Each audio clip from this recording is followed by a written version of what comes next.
جتنا مال چاہو، جتنا چاہو مانگو، میں دینے کے لیے تیار، جتنا چاہو مجھ سے مانگو، میں دینے کے لیے تیار ہوں۔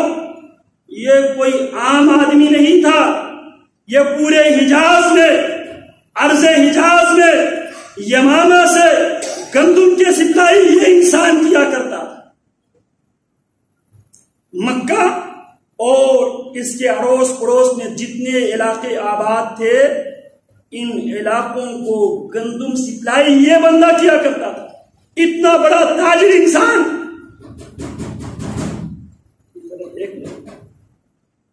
وَإِن كُنْتَ تُرِيدُ الْمَالَ فَسَلْ مِنْهُ مَا شِئْتَ، اگر آپ مال چاہتے ہو، آپ جتنا مال چاہو مجھ سے مانگو، میں دینے کے لیے تیار۔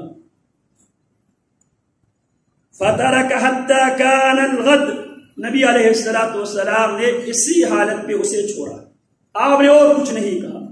اسے غور سے اسلام کو دیکھنے کا، مسلمانوں کے طرز عبادت، طرز تعامل دیکھنے کا محمد الرسول اللہ صلی اللہ علیہ وسلم نے اسے ٹائم دیا، موقع دیا۔ آج ہماری کیا خواہش ہوتی ہے؟ ہم کسی کو پہلے اپنی مسجد میں کسی کو آنے ہی نہیں دیتے، اسے دین اسلام کو، منہج کتاب و سنت کو سننے کی، سمجھنے کی، غور و فکر کرنے کی، دیکھنے کی، مطالعہ کرنے کی ہم اس کو موقع ہی نہیں دیتے۔ بد زبانی کر کے، بازاری زبان استعمال کر کے اس کو سب سے پہلے مسجدوں سے بھگا دیتے۔ محمد الرسول اللہ ایک کافر ہے، سردار ہے، اس کو کدھر باندھ کے رکھتے ہیں؟ اس مسجد میں، جس مسجد کی طرف حصول ثواب کی نیت سے سفر کرنا عبادت ہے۔ لا تشد الرحال الا الى 3 مساجد، حصول ثواب کی نیت سے 3 مسجدوں کی طرف سفر کرنا عبادت ہے۔ مسجد حرام، مسجد نبوی، مسجد اقصی۔ کدھر باندھا ہوا اس کافر سردار کو؟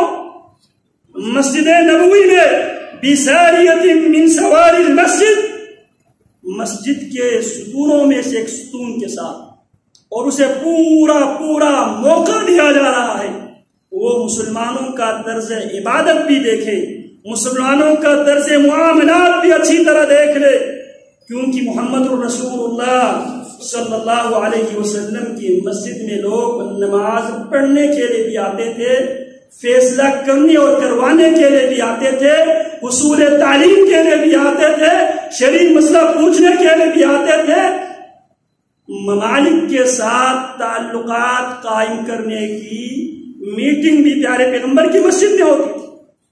تو پیارے پیغمبر نے اسے اسی حالت پہ رہنے دیا۔ اگلے دن پھر پیارے پیغمبر علیہ السلام اس کے پاس تشریف لائے اور فرمایا، ما عندک یا سمامہ، سمامہ تیرے پاس کیا کچھ ہے؟ سمامہ کہتے ما قلت لک، میرے پاس وہی بات ہے جو بات میں آپ سے کر چکا ہوں۔ ان تقتل زادمین وان تنعم علی شاکر وان کنت تريد المال فسل منه ما شئت۔ میرے پاس آپ کو کہنے کی 3 باتیں ہیں۔ قتل کرو گے تو میرے پیچھے بھی قتل ہونے والے، قتل کرنے والے موجود ہیں۔ اگر مال چاہتے ہو، جتنا مال چاہتے ہو میں دینے کے لیے تیار۔ میرے پاس صرف یہی 3 باتیں ہیں۔ نبی علیہ السلام دوسرے دن بھی یہی سوال کر کے آپ چلے گئے۔ تیسرے دن پھر پیارے پیغمبر علیہ السلام اس کے پاس آئے اور پھر فرمایا، ما عندک یا سمامہ، سمامہ تیرے پاس کچھ کہنے کے لیے کچھ نئی بات ہے؟ کہنے لگا، میرے پاس وہی 3 باتیں ہیں۔ بعض مورخین نے لکھا ہے جب تک سمامہ قید رہے، اس قیدی کے لیے، وہ سردار تھے، اس کے لیے محمد الرسول اللہ صلی اللہ علیہ وسلم کے گھر سے کھانا اللہ کے نبی علیہ السلام خود دیا کرتے۔ بعض سیرت نگاروں نے یہاں اس حدیث میں نبی علیہ السلام کے زمانے میں ایک کافر آپ علیہ السلام کے پاس آیا. آپ نے اسے ایک بکری کا دودھ نکال کر اسے دیا, اس نے پی لیا. دوسری بکری کا دودھ نکال کر دیا, اس نے پی لیا. تیسری کا, چوتھی کا, پانچویں کا, چھٹی کا, ساتویں. بعض نے یہاں پر سمامہ بن عسال کے متعلق لکھا یہ وہی سمامہ تھا جس کو پیارے پیغمبر علیہ السلام کفر کی حالت میں 7 بکریوں کے دودھ پلاتے ہیں اور وہ پی لیتا ہے. جب یہ ایمان قبول کرتا ہے تو پیارے پیغمبر علیہ السلام نے اس کے لیے 1 بکری کا دودھ پیش کیا. اس نے صرف 1 بکری کا ہی دودھ پی لیا. اس موقع پہ پیارے پیغمبر نے فرمایا تھا ان الکافر لیأکل فی 7 امعاء, بے شک کافر 7 انتڑیوں میں کھاتا ہے.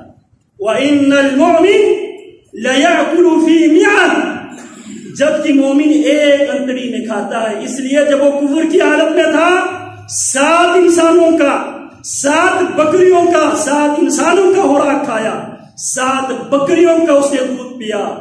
اور جب ایمان کی حالت میں اس نے شام کی 1 بکری کی دودھ پہ اس کا بس ہو گیا. تو پیارے پیغمبر علیہ السلام اس کی خدمت بھی خود کرتے رہے.